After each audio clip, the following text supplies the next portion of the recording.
Welcome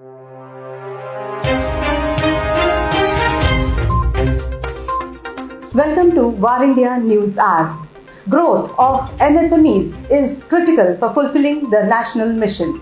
Witnessing the times when our national skill has goals to make changes, to implement and evolve to ensure that the industries keep up with the times. As the world is moving towards Industry 4.0, it's been anticipated that the transition will lead to a reduced role of human power as an operator and pave the way for more interaction opportunities between machines and machines. It's expected that India will thrive as one of the leading economies in the world over the next decade in light of a positive political and economic scenario. The micro, small and medium enterprises, that is MSMEs segment, has been playing a remarkable role in the emergence of the Indian economy. The development of the MSME segment is extremely critical to fulfill the national mission of financial inclusion and generation of significant levels of employment across all geographical areas across the country. Internationally, the MSME segment expansion has shown mixed feedback on various policies and initiatives undertaken by developing and developed economies during their critical economic span. Many developed and developing economies have agreed upon the fact that the MSME segment constitutes the backbone for maintaining growth rates as well as employment generation rate and provides stability during economic downturns. Another highlight remained the rapid advancement in digitization, which is driving changes in payment systems in transactions. Mobile phones have provided enormous opportunities for financial development and are anticipated to be a common tool for carrying out various financial transactions. This has opened doors for the financial industry to improve its services by launching internet-based services such as mobile banking. Let's look into today's headlines in VAR India. IBM acquires BlueTab to expand hybrid cloud service offerings.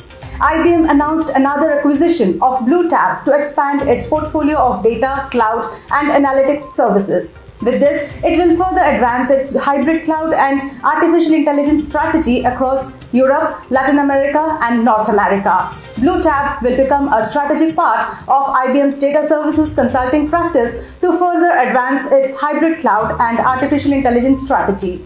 Mark Foster, Senior Vice President, IBM Services and Global Business Services, said, "Our acquisition of BlueTab will fuel migration to the cloud and help our clients to realize even more value from their mission-critical data." SBI alerts users to stay away from links and apps that offer gifts or cash. The State Bank of India has issued a warning to its customers to beware of cyber fraudsters. As far as online transactions go, complete security can never be guaranteed. There are hackers always waiting to find a way to break into someone's account and steal their money. Recently, SBI said in a tweet that the customers need to stay away from links that promise gifts or cash of any kind or look suspicious. SBI requested customers to avoid and not click on such links. The fraudsters will pose as bank employees and send a message to the customer asking to click on a link and update their personal details. Avast is in talks to merge with peer NortonLifeLock. UK-based cybersecurity firm Avast PLC said it was in advanced talks over a merger with peer NortonLifeLock Inc. If the deal goes through, it will be a cash and share offer as per Avast. The company, however, added there was no certainty on the deal. NortonLifeLock confirmed it was in discussion with Avast regarding a possible combination without providing further details. NortonLifeLock has a market cap of $15.61 billion and Avast with $8.33 billion.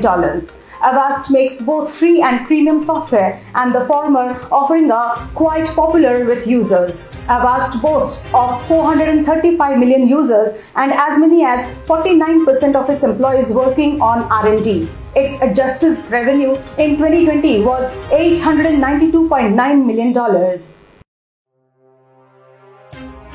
Telecom Department pulls CSC for delaying BharatNet work. In a letter dated July 13th to the Chief Operating Officer of CSC, the Universal Service Obligation Fund, that is USOF, sought a detailed report within the 2 weeks and asked to take a remedial action on substandard workmanship of CSC SPV field units. It is now public that CSC has done substandard or poor quality of work for operation and maintenance of National Fibre Network, a part of Prime Minister Narendra Modi's prestigious BharatNet program aimed to empower 1.3 billion Indians with affordable internet access and delivery of digital services.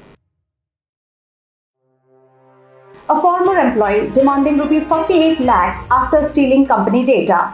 Mumbai-based company Rubberwala Housing and Infrastructure filed a police complaint alleging that an ex-employee stole its sensitive data and is demanding rupees 48.52 lakhs in bitcoins. The accused said he has been demanding money as he was mentally harassed by the company. But the company said the accused left the job without completing exit formalities. The accused has also threatened the company to hand over the sensitive data to Income Tax, Enforcement Directorate, Goods and Services Tax and civic authorities. That's it for now. Please like, share, comment and subscribe to War India News Magazine. Stay tuned. Thank you.